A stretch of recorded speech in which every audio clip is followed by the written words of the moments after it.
الحمد لله نحمده ونستعينه ونستغفره ونؤمن به ونتوكل عليه ونعوذ بالله من شرور أنفسنا ومن سيئات أعمالنا من يهده الله فلا مضل له ومن يضلله فلا هادي له ونشهد أن لا إله إلا الله وحده لا شريك له ولا وزير له ولا مشير له ولا معين له ونشهد أن سيدنا وسندنا ومولانا محمدا عبده ورسوله أما بعد أعوذ بالله من الشيطان الرجيم بسم الله الرحمن الرحيم وأنكحوا الأيام منكم والصالحين من عبادكم وإمائكم إن يكونوا فقراء يغنيهم الله من فضله والله واسع عليم وعن علي بن أبي طالب رضي الله تعالى عنه أنه قال رسول الله صلى الله عليه وسلم النكاح من سنتي فمن رغب عن سنتي فليس مني صدق الله العظيم وصدق رسوله النبي الكريم ونحن على ذلك لمن الشاهدين والشاكرين والحمد لله رب العالمين اللهم صل على محمد وعلى آل محمد كما صليت على إبراهيم وعلى آل إبراهيم إنك حميد مجيد اللهم بارك على محمد وعلى آل محمد كما باركت على إبراهيم وعلى آل إبراهيم إنك حميد مجيد معزز سامعین، بزرگوں، بھائیوں، اللہ رب العزت نے ہمارے اوپر عظیم احسان کیا ہے۔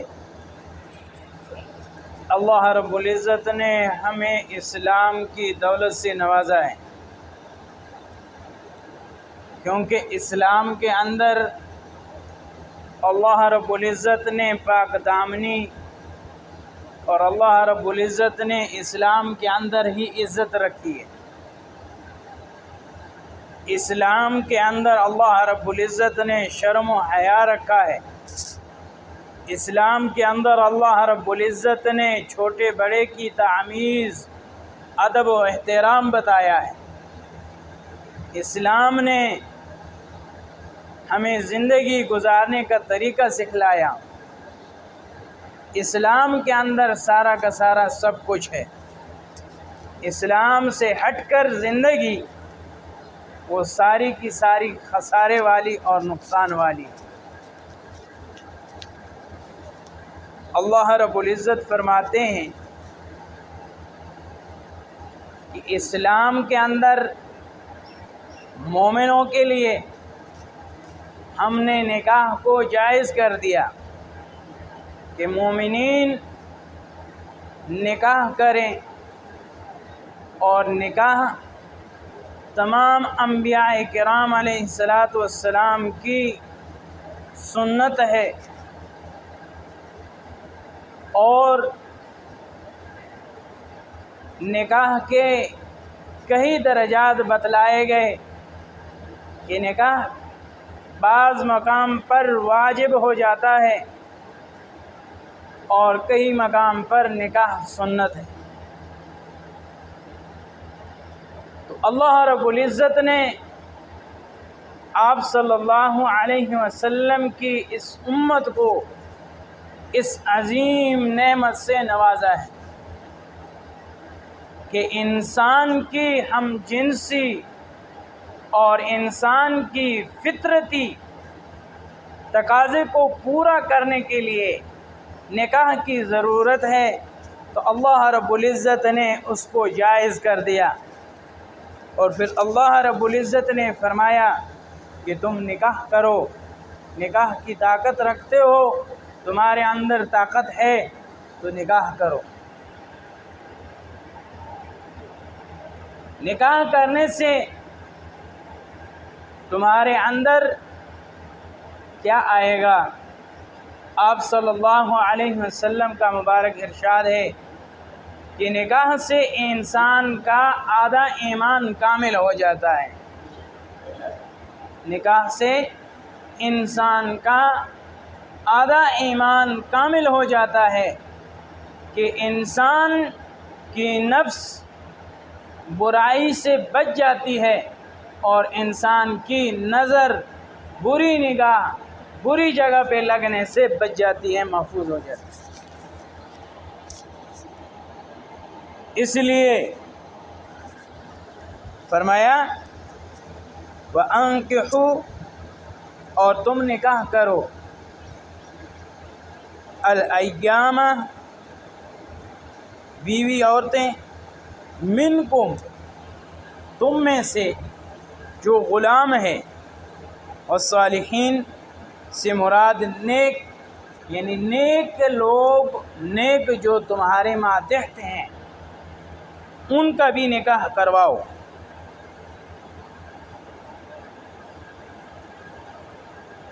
ان یکونوا، اگر یہ ہوں، فقراء، تنگ دست، یعنی ان کے پاس طاقت نہ ہو نکاح کرنے کی، رقم کی، مال و اسباب موجود نہ ہو، لیکن نیک ہو، صالحین نیک ہو، تو پھر ان کا نکاح تمہارے ذمہ ہے کہ ان کا نکاح تم کروا دو۔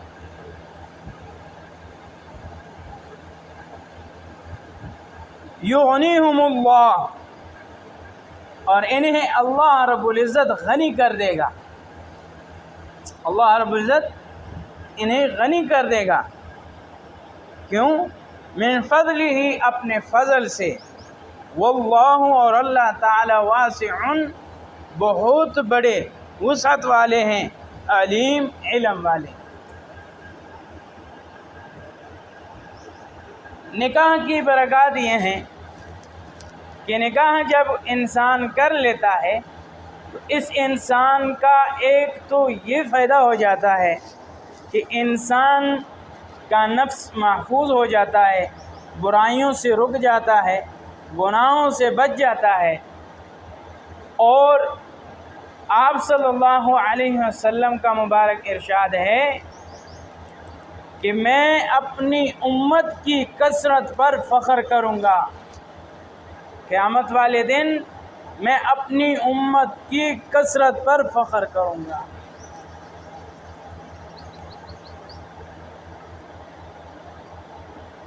آپ صلی اللہ علیہ وسلم نے ارشاد فرمایا کہ تم اس عورت سے نکاح کرو جو بچے جننے والی عورت ہو، اس خاندان میں سے تلاش کرو کہ جو بچوں والی خاندان ہو، وہ عورتیں جو بچے جننے والی ہوں ان عورتوں سے نکاح کرو۔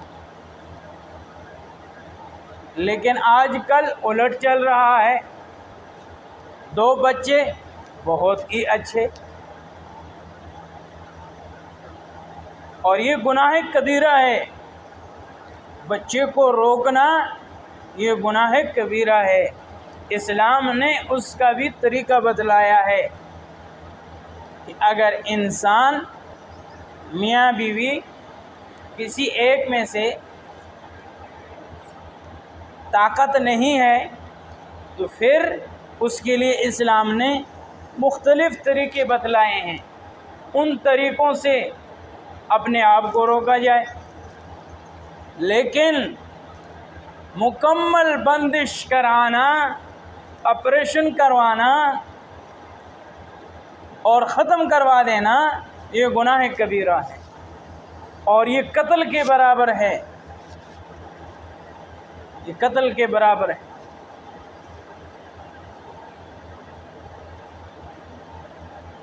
آپ صلی اللہ علیہ وسلم نے ارشاد فرمایا کہ قیامت والے دن میں اپنی امت کی کثرت پر فخر کروں گا، اور کل قیامت والے دن میدان محشر میں نبی صلی اللہ علیہ وسلم کے سامنے کھڑے ہوں اور کلمہ بھی پڑھنے والے نبی کے ہوں اور کہیں کہ میں تو 2 ہی بچے بہت ہی اچھے والوں میں سے ہوں، تو تم مجھے بتلاؤ کہ نبی کی شفاعت میرے حق میں مقبول ہو جائے گی یا نہیں؟ کبھی سوال ہی نہیں پیدا ہو سکتا۔ نبی کی رحمت وسیع، اللہ کی رحمت وسیع، لیکن وسعت کا معنی یہ نہیں کہ ان کے ساتھ کھلواڑ کی جائے۔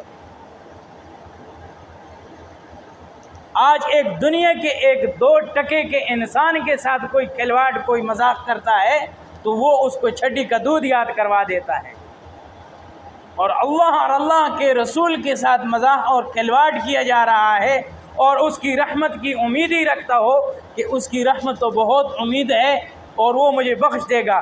ناممکن، ناممکن، ناممکن، کبھی سوال ہی پیدا نہیں ہو سکتا۔ یہ عقل کا مشاہدہ ہے کہ آگ ہے، آگ جلاتی ہے، ہاں بے شک اللہ کے حکم سے جلاتی ہے، اللہ کا حکم ہوگا تو جلائے گی، لیکن اس آگ کے اندر چلے جانا، آگ کے اندر کودنا، آگ کے اندر چھلانگ لگانا، یہ عقل کے مشاہدے کے خلاف ہے۔ ہر کوئی یہی کہے گا کہ یہ بیوقوف ہے، یہ جاہل ہے، یہ پاگل ہے، دیوانہ ہے، اسی لیے یہ آگ کے اندر کود رہا۔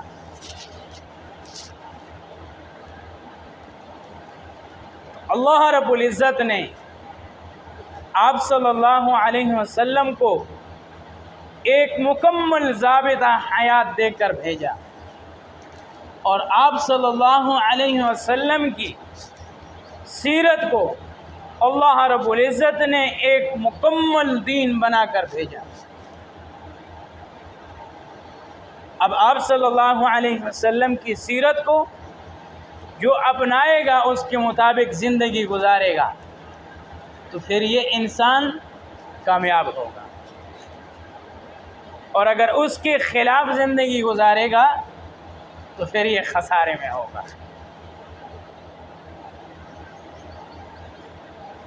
اس لیے فرمایا حضرت علی کرم اللہ وجہہ،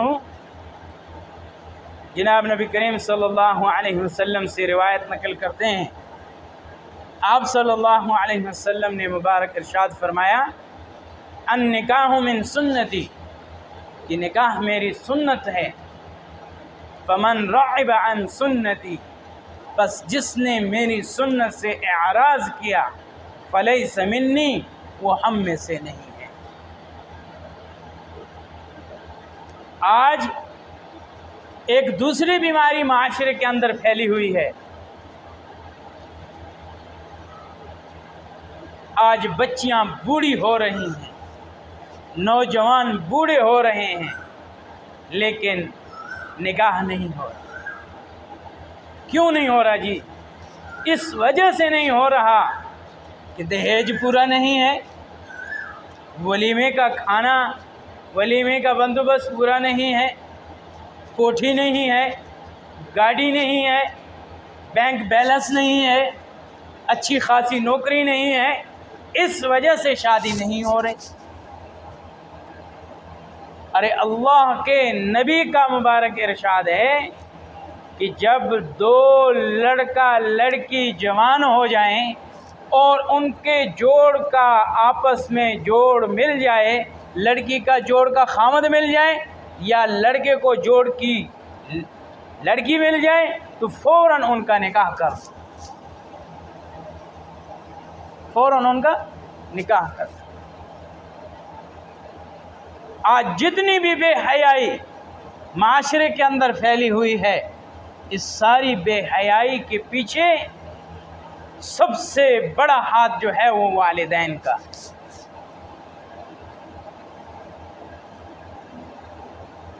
اور اکابرین اکابرین کا ہے، جو سرپرستان ہیں ان کا ہے۔ آج کسی سے پوچھو جی بچی کی شادی کیوں نہیں کرا رہے؟ جی اس لیے نہیں کرا رہا، دہیج کا سامان ابھی تک پورا نہیں۔ ولیمہ دینے کے لیے، باراتیوں کو کھانا دینے کے لیے ابھی تک میری وقت نہیں برابر ہوئی، اس لیے شادی نہیں کرتا۔ ہائے پیارے آقا صلی اللہ علیہ وسلم کی لخت جگر پیاری بیٹی سیدہ طاہرہ فاطمۃ الزہرا رضی اللہ تعالی عنہا گھر سے رخصت ہو رہی ہے۔ کیسے حال میں رخصت ہو رہی ہے؟ آپ صلی اللہ علیہ وسلم اپنی بیوی کو کہتے ہیں کہ اگر کوئی نئی چادر ہو تو وہ لا دو۔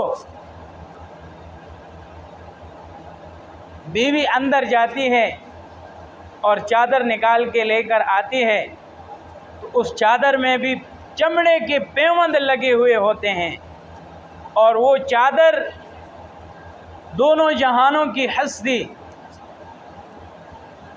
سردار دو عالم صلی اللہ علیہ وسلم اپنے دست شفقت سے اٹھاتا ہے اور اپنی بیٹی کے سر پر وہ چادر ڈالتا ہے۔ بیٹی آج اپنے باپ کی طرف سے یہ ہدیہ قبول کر لینا، کل آخرت میں اللہ سے بہت کچھ دلوا دوں گا۔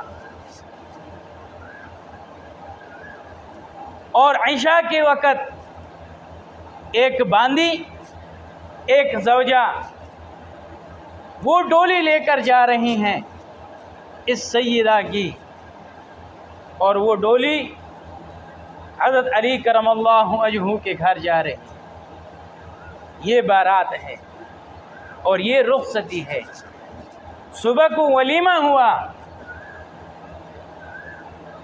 اے علی کچھ آپ کے پاس ہے آپ لے آؤ، یہاں رکھو تاکہ صحابہ کا ہم ولیمہ کریں اور مدینے والوں کو کھلائیں۔ یا رسول اللہ صلی اللہ علیہ وسلم میرے پاس تو کچھ بھی نہیں۔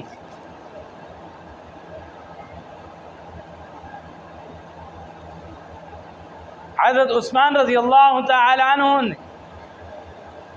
کچھ رقم دی، یہ لے لو، اور آپ صلی اللہ علیہ وسلم نے جو ہدیے میں کھجوریں آئی ہوئی تھی ان کھجوروں کو اٹھا کے دیا کہ جاؤ ان کو بیچو اور ان سے مٹھائی میٹھی چیز لے آنا تاکہ وہ ہم ولیمے میں شامل کر دیں اور ولیمے میں لوگوں کو کھلائیں۔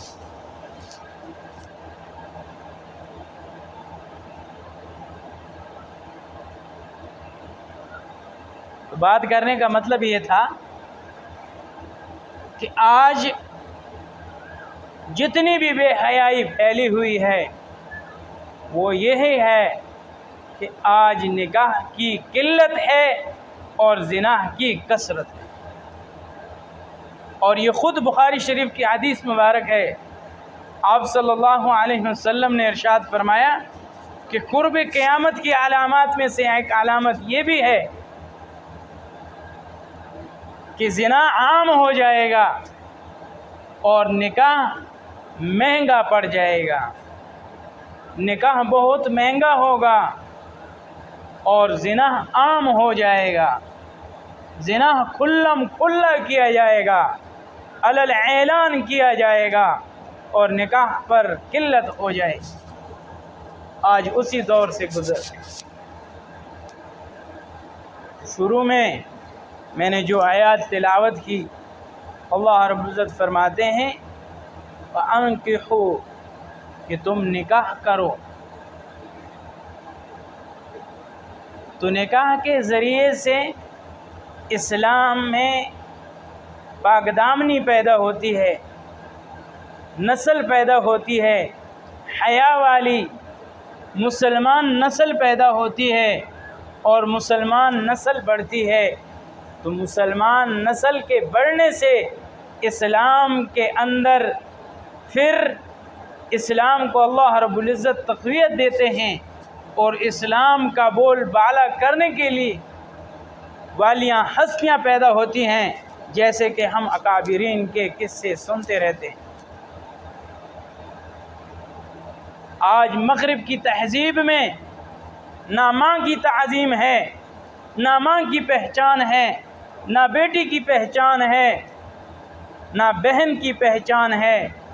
اسلام جیسے مقدس مذہب نے آج ہمیں اس مقدس رشتوں کا تعظیم اور ان کی پہچان بتلائی۔ اگر یہ اسلام نہ ہوتا تو یہ رشتے کی تعظیم، ان رشتوں کا پہچان یہ ہمارے اندر بھی نہ ہوتا۔ تو اس میں ہم اللہ رب العزت کا جتنا بھی شکر ادا کریں وہ کم ہے، اور آج سے عزم ارادہ کریں کہ اپنی اولاد جو بڑی ہیں، شادی کے قابل ہیں، ان کا نکاح کروائیں۔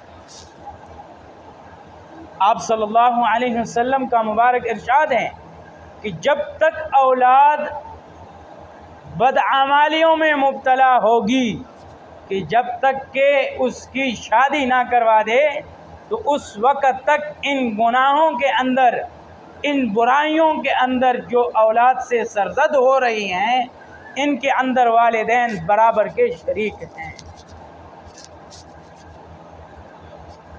اور اسلام نے بتلایا بھی کہ عورت نکاح کرنے کے لیے 4 شرائط بتلائے۔ عورت کے مال کو دیکھو، عورت کے حسن کو دیکھو، اس کے نسب اور اخلاق کو دیکھو، اور اس کے مذہب کو دیکھو۔ آج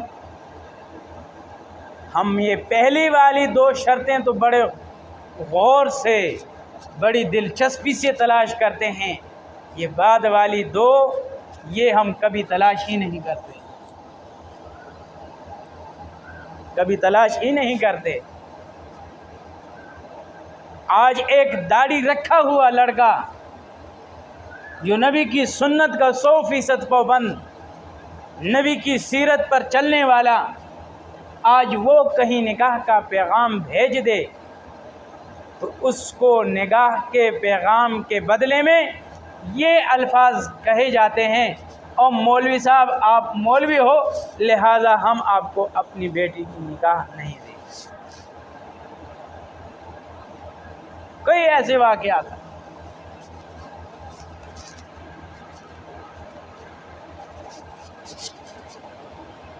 اور اگر طاقت، مال دولت زیادہ ہے، اسباب زیادہ ہیں، کوٹھیاں ہیں، بینک بیلنس ہے، چاہے وہ حرام کا ہے یا حلال کا ہے، برٹش زندگی ہے، مغربی تہذیب والی زندگی ہے، کہیں نکاح کا پیغام بھیجتا ہے، کوئی نہیں پوچھتا کہ جی آپ کا دین کیا ہے، آپ کے اخلاق کیا ہیں، آپ کا رہن سہن کیا ہے، جی لبیک ہم اپنی بچی آپ کو دینے کے لیے تیار ہیں، اور بڑے فخر سے کہتے ہیں کہ فلانے کو میں نے اپنی بچی دی۔ کیوں؟ اس کی کوٹھی نظر آتی ہے، کیوں اس کا بینک بیلنس نظر آتا ہے، کیوں اس کی جائیداد نظر آتی ہے، کیوں اس کی وڈیری اور اس کی چودراہٹ نظر آتی ہے۔ اس وجہ سے آج اس اولین 2 شرائط کو ہم نے ترجیح دی، اور آج گھروں کے اندر جو پریشانیاں برپا ہیں وہ اسی وجہ سے ہیں کہ ہم دین کو نہیں دیکھتے، دنیا کو دیکھتے ہیں، اور دنیا کو دیکھنے کی وجہ سے اللہ پاک پھر پریشان کرتے ہیں۔ آپ صلی اللہ علیہ وسلم نے ارشاد فرمایا النکاح من سنتی، کہ نکاح میری سنت ہے، پس جس نے فمن رغب عن سنتی، جس نے میری سنت سے اعراض کیا، فلیس منی، وہ مجھ میں سے نہیں۔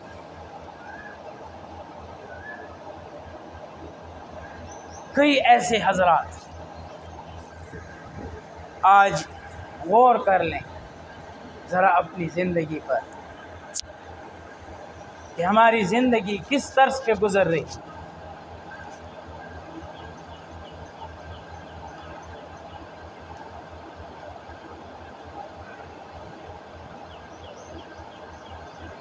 اللہ رب العزت سے دعا ہے کہ اللہ رب العزت ہمیں اسلام کے مطابق زندگی گزارنے کی توفیق نصیب فرمائے اور ہمیں اپنے بچوں کا حق ادا کرنے کی توفیق نصیب فرمائے۔ آج معاشرے کے اندر جتنی بھی برائیاں پھیل رہی ہیں، یہ برائیاں جوڑے کا نہ ہونے کی وجہ سے یہ ساری کی ساری بیماریاں پھیل رہی ہیں۔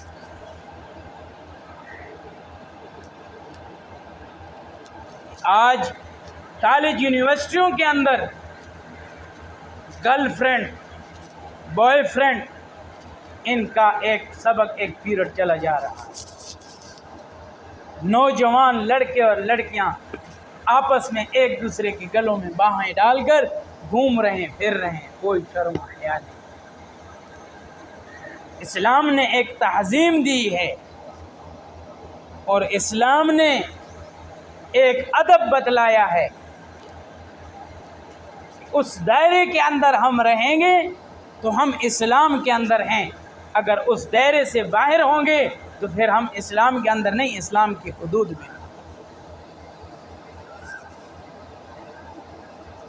اللہ رب العزت سے دعا ہے اللہ رب العزت مجھے بھی آپ سب بھائیوں کو ان سب باتوں پر عمل کرنے کی توفیق نصیب فرمائے، اور جتنی بھی غیر شادی شدہ حضرات ہیں اللہ رب العزت اپنے غیب سے بندوبست فرمائے، جو رکاوٹیں بھی ہیں اللہ رب العزت وہ ساری کی ساری رکاوٹیں دور فرمائے، اور اللہ رب العزت آسانی والا معاملہ فرمائے۔ وما علینا الا البلاغ۔